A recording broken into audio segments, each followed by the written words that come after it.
오늘 하나님의 말씀 열왕기상 7장 23절에서 51절까지의 말씀인데요.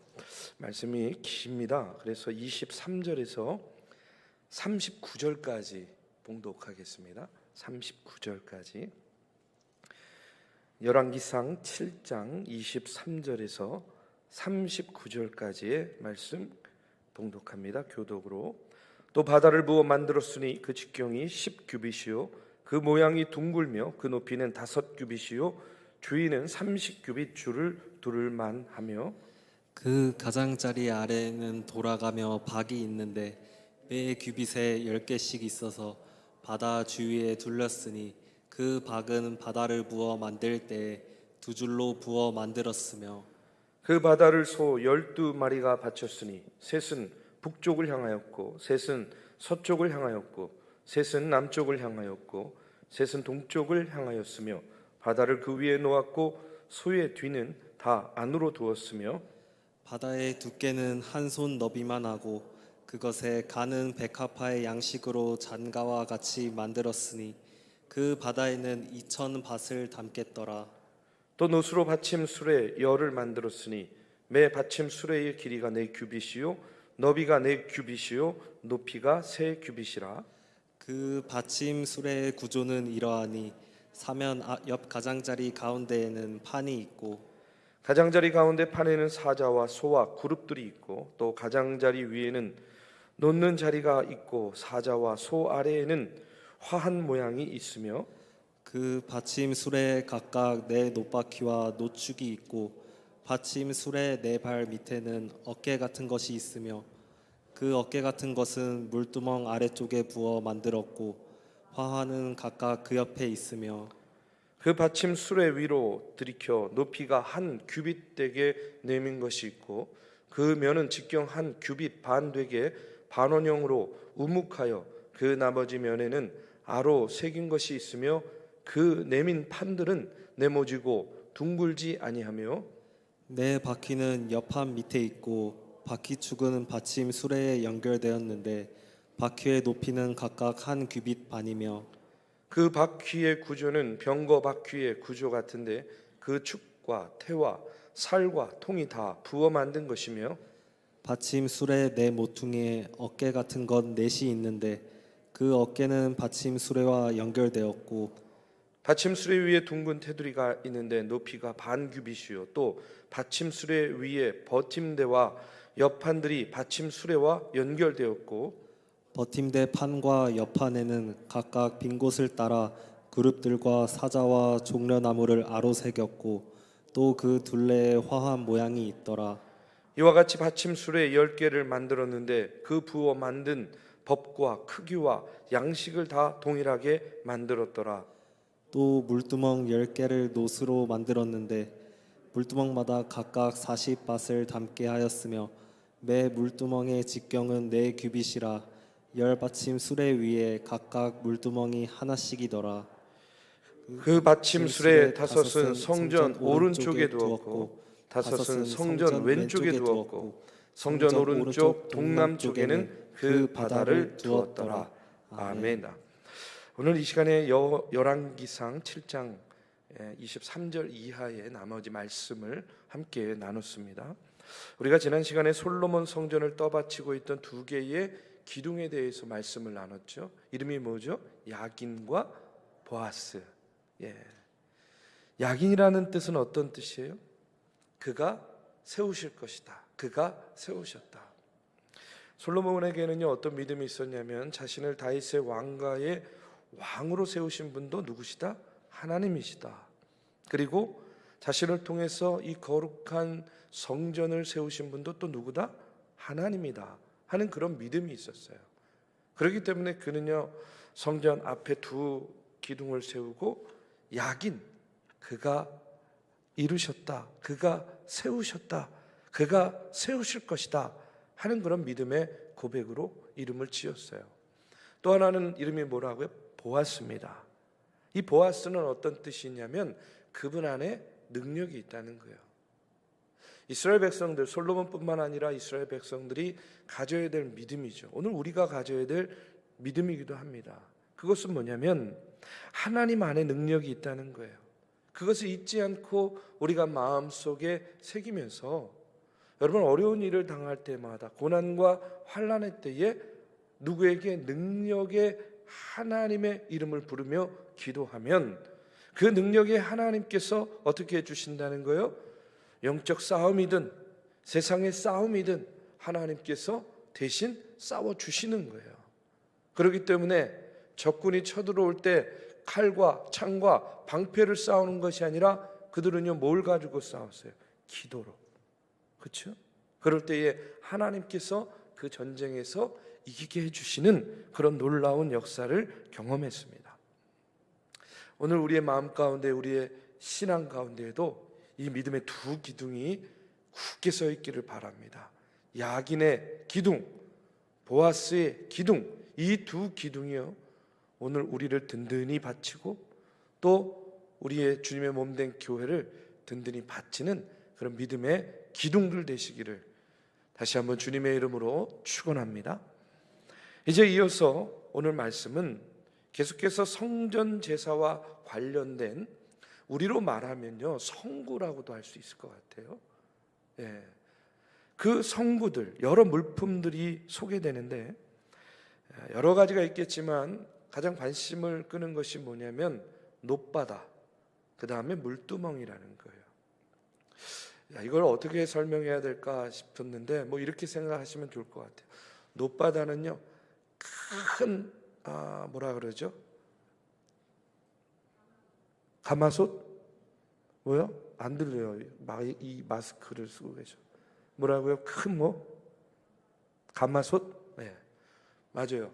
그렇게 생각하시면 돼요. 그러면 만약에 놋바다가 가마솥 정도의 사이즈라면 물두멍은 우리로 말하면 대야 정도라고 생각하시면 돼요. 자, 그것들을 통해서 이제 하나님께서요 이 솔로몬을 통해서 성전을 세우시고 또 성전의 기구들을 만들게 하셨는데 이게요 이 솔로몬 성전을 통해서 만든 것이 아니라 이미 그 전에 출애굽한 이후에 하나님께서 이미 명령을 통해서 어떻게 해요? 성막을 어떻게 짓고 세우라 하는 그런 과정 속에서 이미 다 말씀해 주신 겁니다.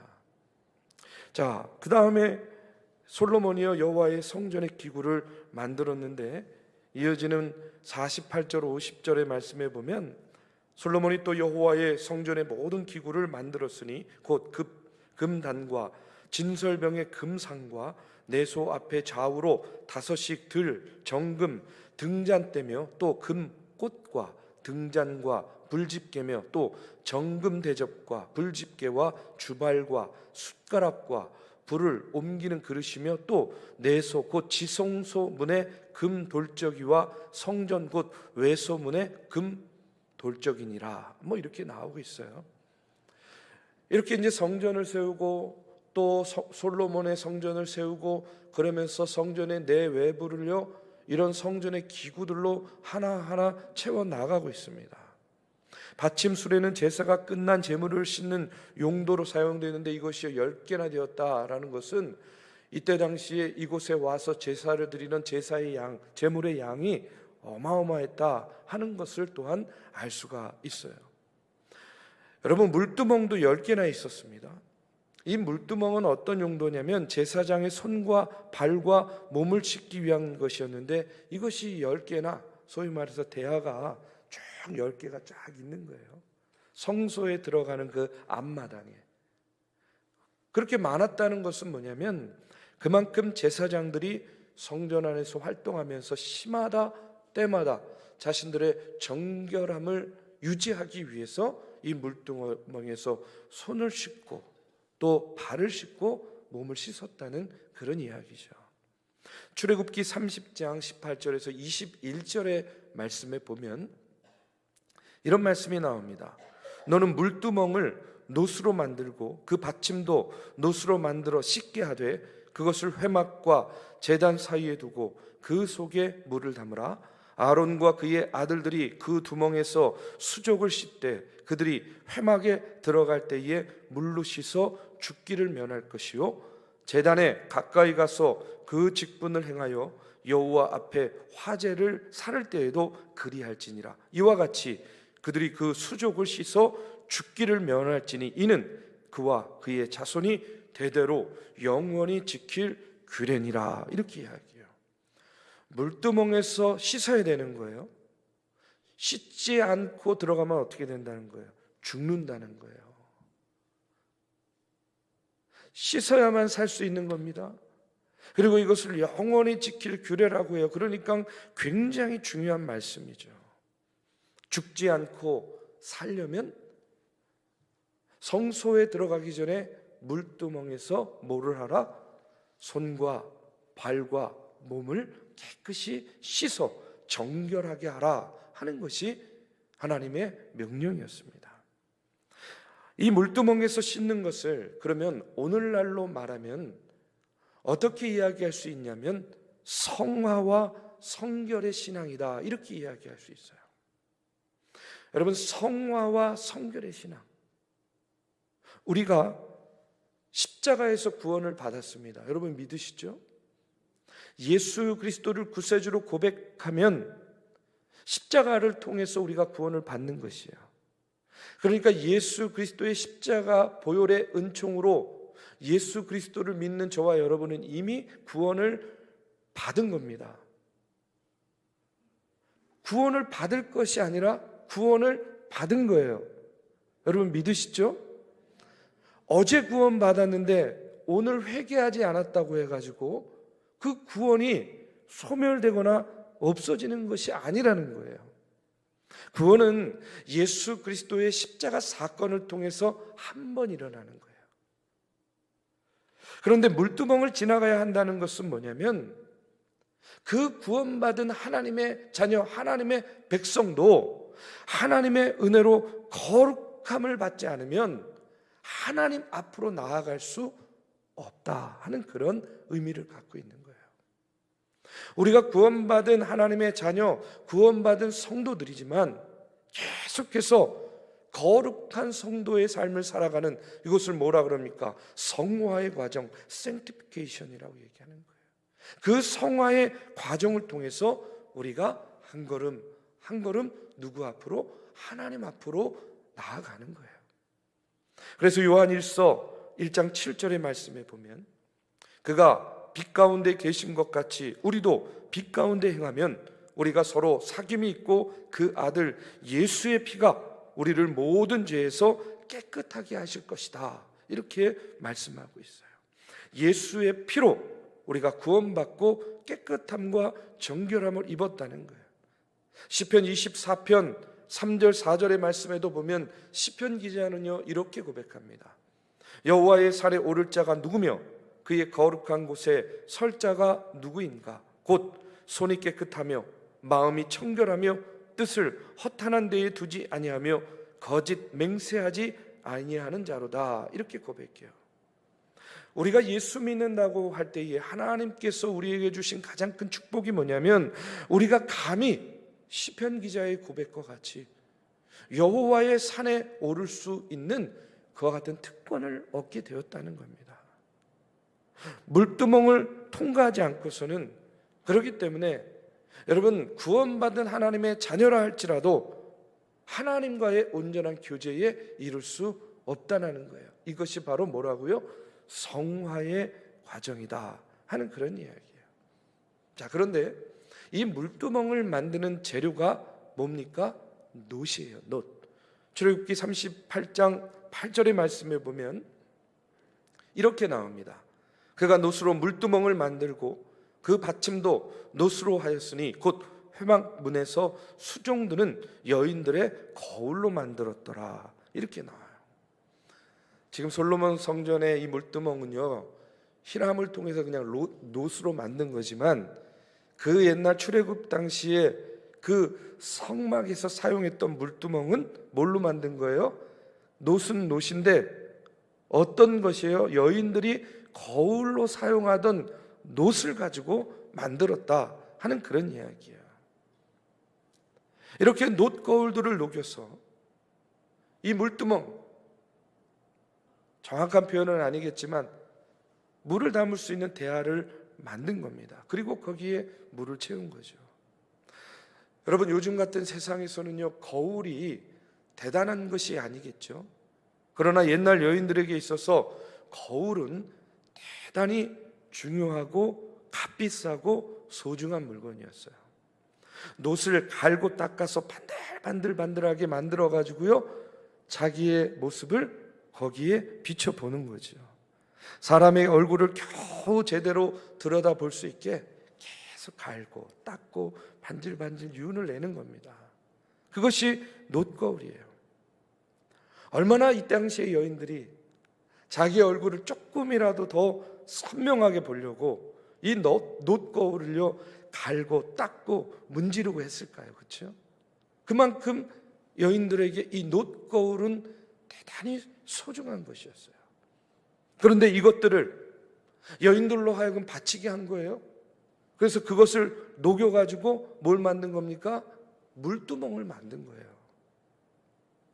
전에는 자기 육신의 얼굴을 화장하느라고 보던 그런 거울이었는데, 이제는 하나님 앞에 나아가기 위해서 자신을 살피는 물두멍이 되었다 하는 그런 이야기입니다. 다시 한번 말씀드려요. 전에는 내 얼굴, 내 모습을 보기 위한 그런 거울이었는데, 그것이 녹여지고 물두멍으로 만들어지면서 하나님 앞에 나아가기 전에 자신의 몸을 비춰보고 자신의 몸을 닦는 성결의 도구가 되었다는 거예요. 깨끗한 물에 담겨있는 물두멍에서 손과 발을 닦기 전에 그 담겨있는 물을 통해서 뭐예요? 자기를 봐요. 또 물두멍 역시 놋으로 만들어져 있기 때문에 자신의 모습이 그곳에 비춰질 때 역시 물두멍을 통해서도 자기 자신의 모습을 보게 되는 겁니다. 이렇게 자기 자신을 들여다보면서 다른 사람들은 보지 못하는 그런 하나님만이 아시는 내 모습을 다시 보게 되는 것이죠. 어디에서요? 물두멍 앞에서. 내가 지금 하나님 앞에 서야 되는데 지금 내 모습은 어떤가? 나의 생활은 어떤가? 이렇게 나를 돌아보는 겁니다. 이것을 오늘날로 말하면요, 뭐라고 이야기할 수 있냐면 자아를 성찰하는 거예요. 자신을 성찰하는 겁니다. 그러면서 자신을 단장하겠죠. 흐트러진 옷매무새가 있으면 그것을 고치고, 또 머리카락도 흐트러진 것이 있으면 그것을 단정하게 하는, 자기를 비추어 보며 자기를 살피는 자아 성찰의 도구로서 이 물두멍이 사용되었다는 그런 이야기입니다. 여인들이 가장 귀하게 여기는 거울을 받쳐서 녹여 만든 물두멍, 이제 이것이 자기를 돌아보는데 가장 귀한 것을 바치는 그런 헌신을 통해서 자기 성찰의 도구가 되었다는 거예요. 가볍게, 쉽게, 편하게 자기 마음대로 하는 것이 아니라 자신의 가장 귀한 것을 내놓을 때에 누구를 볼 수 있는 거예요? 자기를 볼 수 있게 되었다는 그런 이야기입니다. 여러분, 이것이 무엇을 의미하겠습니까? 저는요, 이렇게 하나님께서 저에게 주신 깨달음이 있어요. 헌신이 없는 자아 성찰은 의미가 없다는 거예요. 자기의 가장 소중한 것을 내어놓는 이 헌신이 없을 때에는요, 자기 자신을 온전히 돌아볼 수도 없다는 그런 이야기입니다. 야고보서 1장 22절에서 24절의 말씀에도 보면 이런 말씀이 나옵니다. 너희는 말씀을 행하는 자가 되고 듣기만 하여 자신을 속이는 자가 되지 말라.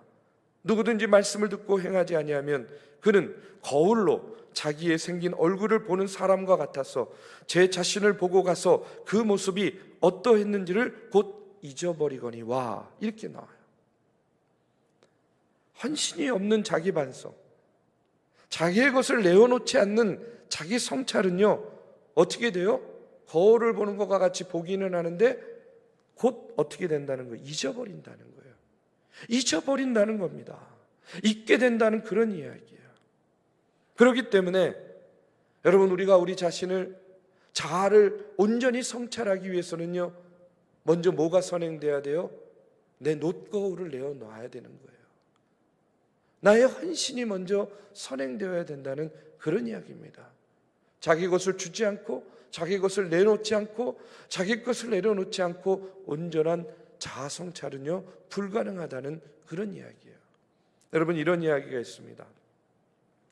어느 부자가 스승을 찾아와서요 이런 말을 했어요. 왜 사람들은 내가 죽은 다음에 나의 모든 재산을 다 기부하기로 이미 결정했다는 것을 다 알면서도 왜 자꾸 나를 인색하다고 비판합니까? 이렇게 물었대요, 스승한테.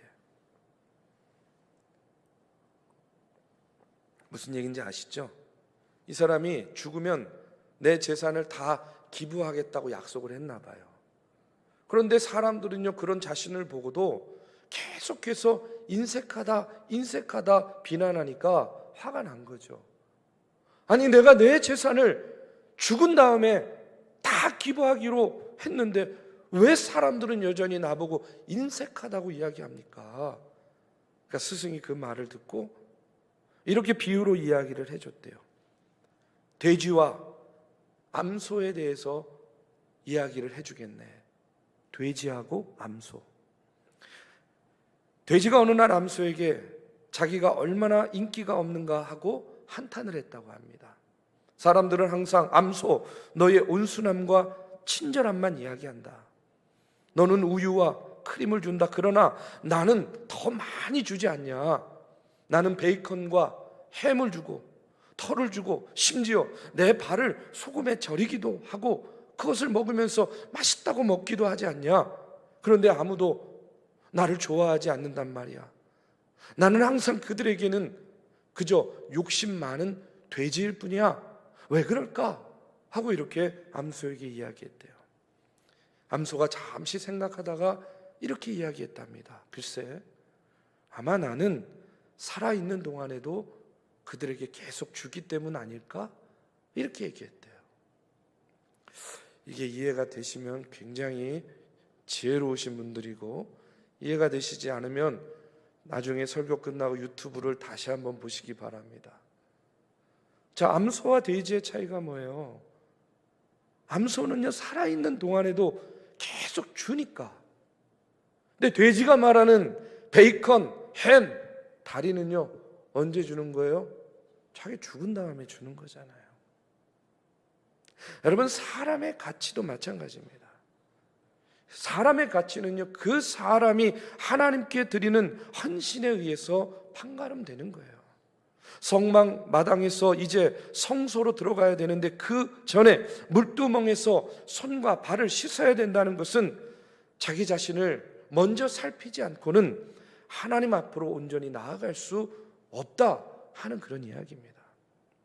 사회 기초 이론 가운데 사람들이 자기 성찰을 통해서 변화하는 것을요 4가지 단계로 구분합니다. 첫 번째는 뭐냐면 자기가 모른다는 것을 모르는 단계라는 거예요. 내가 모른다는 것을 모르는 거예요. 한마디로 자기 무지의 상태입니다. 예를 들면 이런 거예요. 어린아이가 아빠가 골프 연습하는 것을 보다가 자기도 이제 막대기를 가지고 공을 쳐대면서 아빠 나 잘하지? 이제 이러면서 좋아하는 단계. 잘하긴 뭘 잘하겠습니까 어린애가. 여러분, 아이들이 이러면 귀엽죠? 그런데 여러분, 어른들이 이러면 대단히 곤란해지는 겁니다. 자기 신앙생활을 제대로 하지 못하고 있는데도 자기가 못하고 있다는 것조차 감을 못 잡는 단계, 바로 이것이 자기 무지의 상태인 거예요. 내가 모른다는 것을 모르는 단계. 두 번째는 모른다는 것을 아는 단계예요. 무지를 의식하는 단계입니다. 이제 이 아이가 자라서 국민학교 한 5학년쯤 됐어요. 골프를 열심히 연습하는데 잘 안 되니까 아빠 잘 안 돼요. 왜 이렇게 힘들어요? 어떻게 하면 아빠처럼 그렇게 잘할 수 있어요? 이렇게 내가 잘 못한다는 것을 아는 단계예요. 그러면 아빠는 뭐라고 얘기하겠어요? 열심히 연습하면 돼. 이런 단계예요. 내가 못한다는 것을 아는 단계. 물두멍에 와가지고 우리가 거쳐야 되는 단계가 바로 이 단계입니다. 내가 죄인이구나. 내가 깨끗하지 못하구나. 내가 정결하지 못하구나. 이것을 아는 단계예요. 세 번째 단계는 자기가 알고 있다는 것을 아는 단계입니다. 열심히 연습하다 보니까 이제 아빠보다 더 골프를 잘 치게 되었어요. 그래서 아빠를 이깁니다. 그런 다음에 아버지, 이제는 제가 아버지보다 더 잘하네요 하면서 내가 아는 것을 아는 단계입니다. 그런데 이것을 신앙적으로 빗대면요, 내가 아는 것을 아는 단계가 빗나가면요, 누구처럼 될 수 있냐면 바리새인처럼 될 수 있는 거예요. 자칫 잘못하면 자기 노력으로 천국에 가려는 그런 오만함에 빠질 수가 있는 거죠.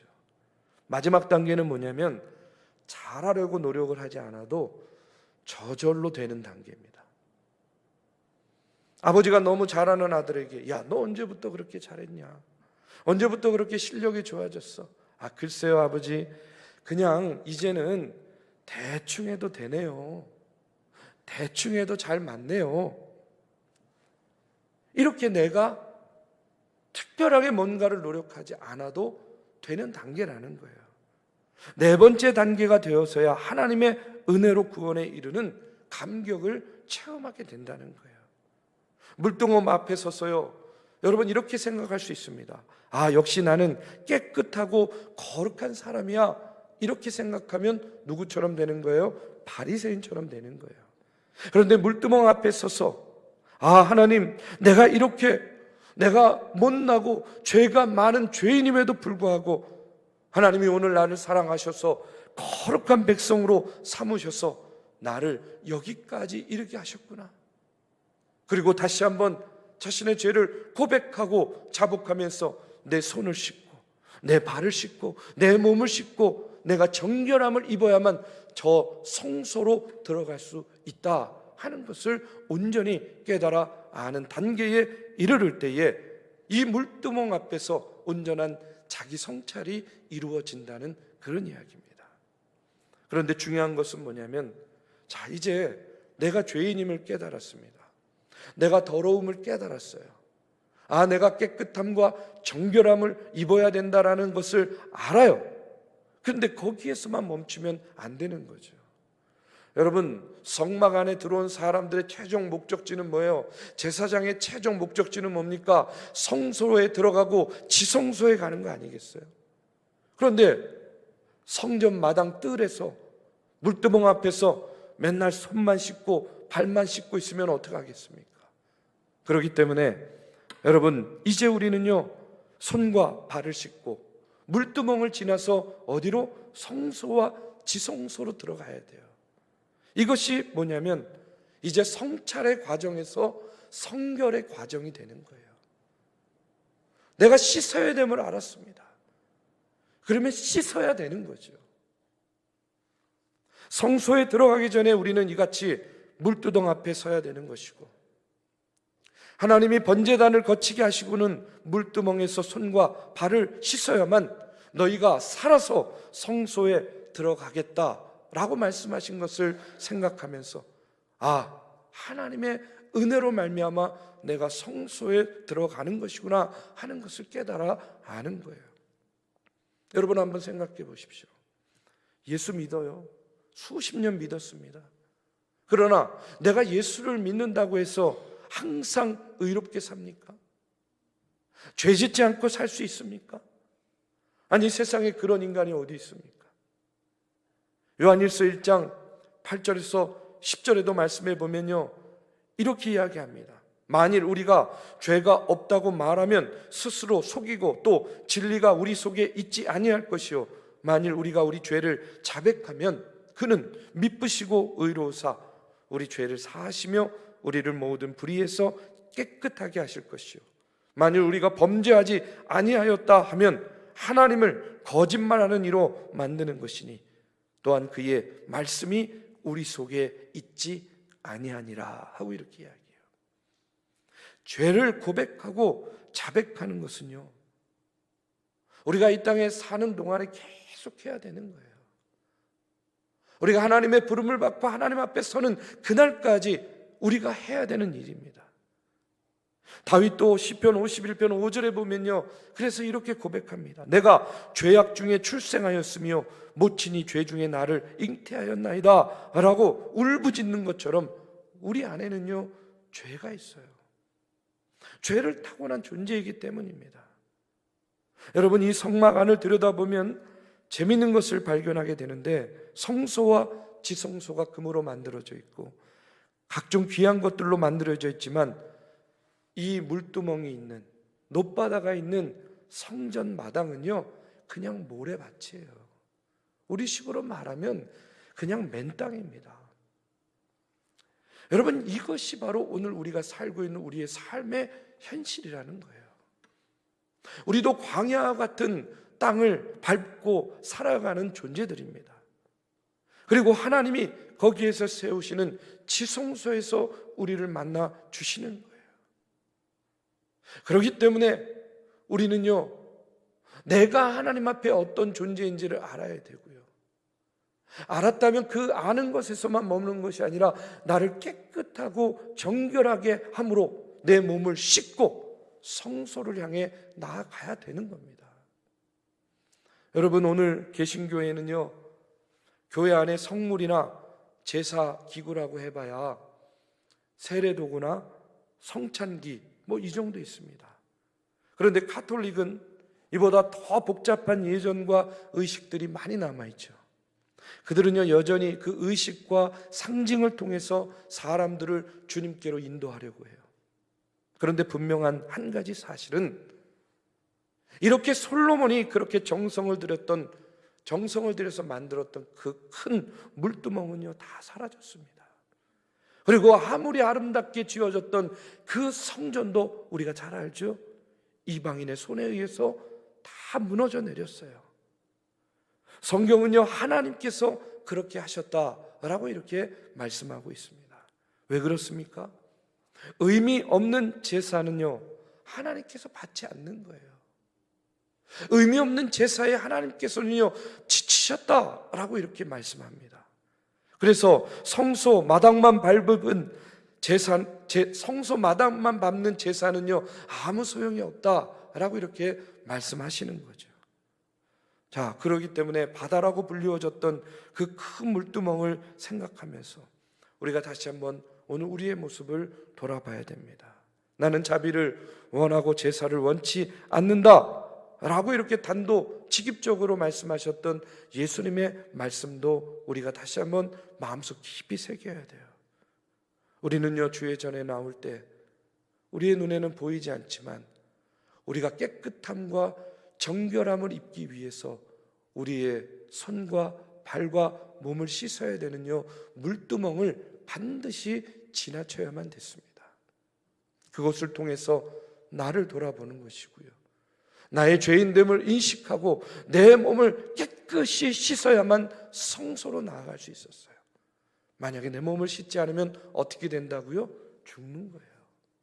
자, 오늘 우리도요 주의 성전에 나와 예배 드릴 때에 여러분, 세상 가운데에서 살면서 우리의 마음과 우리의 심령 가운데 나도 모르게 묻은 죄의 먼지와 죄의 찌꺼기들을요 물두멍 앞에서 깨끗하게 씻어버리시기를 주님의 이름으로 축복합니다. 그리고 주의 전에 나와 예배할 때에 여러분 늘 언제나 우리의 죄를 사하여 주시고 우리를 구원하시기 위해 십자가에 달려 죽으시고 피 흘리시고 또 3일 만에 부활하셔서 우리를 완전한 구원으로 이끌어 주시는 그 주님의 놀라우신 은혜와 사랑을 이 성소에 들어와 예배드리면서 여러분 늘 마음속에 새기시기를 주님의 이름으로 축복합니다. 철저히 죄인된 우리 자신을 발견하고 깨끗함과 정결함을 입고 나아가서 하나님의 사명을 감당하는 우리 교회와 성도님들 되시기를 이 시간 주님의 이름으로 축복합니다.